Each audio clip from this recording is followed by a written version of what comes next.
Okay, friends, today we will talk about intermittent fasting. How some people use intermittent fasting to control their type 2 diabetes. First of all, what is intermittent fasting? Intermittent fasting is an eating pattern where you cycle between periods of fasting and eating. Intermittent fasting does not dictate which foods you should eat, but rather when you should eat them. So while you are on intermittent fasting, you can follow any kind of a diet. You can follow high carb diet, high fat diet, high protein diet, or whatever kind of diet. There are many different ways to fast intermittently. For example, some people eat one day normal and they fast the next day. This is called alternative day fasting. Some people, on the other hand, 5 days a week they eat normal, but 2 days a week they fast. But the most common pattern of intermittent fasting is where people eat within an 8-hour window and they fast for 16 hours every day. Now, why do people believe that intermittent fasting could be good for type 2 diabetics? So let's think about the basic principle. Every time we eat food, our pancreas has to secrete insulin.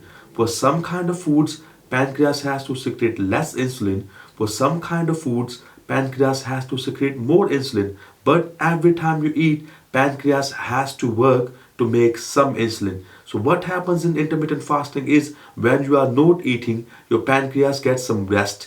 Your pancreas does not have to secrete any insulin. And the second reason is people who are insulin resistant, they already have a high levels of circulating insulin.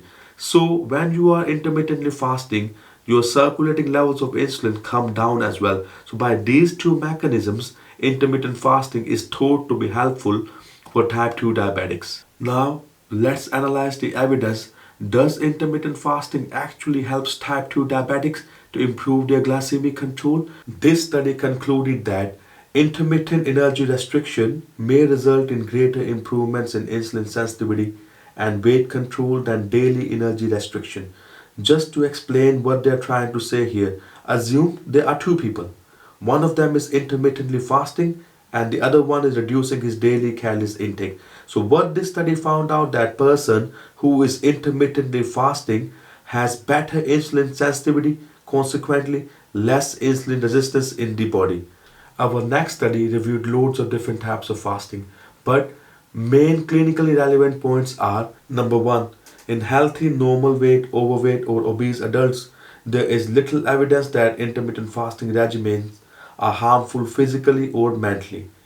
There are little or no published data linking intermittent fasting regimens with clinical outcomes such as diabetes, cardiovascular disease, cancer, or other diseases. So, what they are trying to say here is intermittent fasting is not harmful to any normal, healthy, or overweight adult, and also at the moment there is less data available for intermittent fasting in relation to clinical outcomes of these diseases like diabetes, cardiovascular, and Alzheimer's, or those kind of things. Our next study is a randomized controlled trial.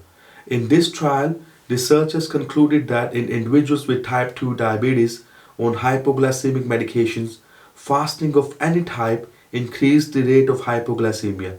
We can extrapolate this result a little bit to suggest that if somebody is type 2 diabetic who is not on any anti-diabetic medication and they start fasting, their glycemic control can improve. Now, next study is a case report for 3 patients.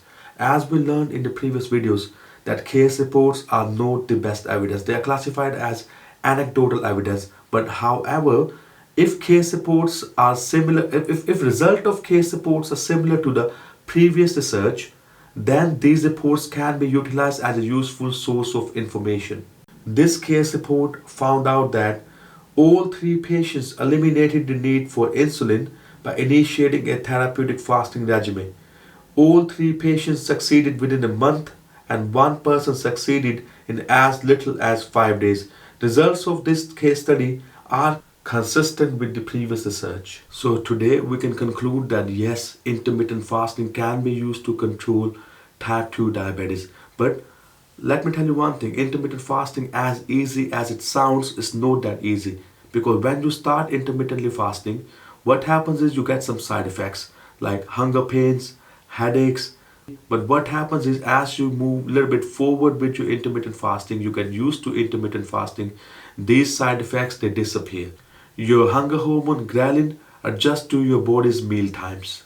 All kind of foods are allowed during intermittently fasting, but however, we must keep in mind that we are already eating within that restricted time frame. So if we try to eat processed low quality junk food, our body may not get proper nutrition. So that's why while you are intermittently fasting, you need to make sure your diet is nutritionally dense, and junk food and processed foods are to be avoided at all. That's all for today. Thank you.